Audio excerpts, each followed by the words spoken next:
Hello there, business owners. I just wanted to report a bug that I found with QuickBooks. Something that you want to be mindful of is when we issue a refund, the button print or preview does not seem to work.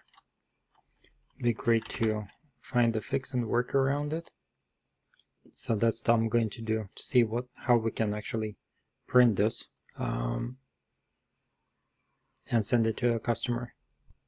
So the trick that I found is that you want to go to sales, customers, and then search for a customer that you're looking for. And then once you get to this customer, on the right hand side you will see the refund, and then you can click the button print here on the right hand side, and that now seems to work.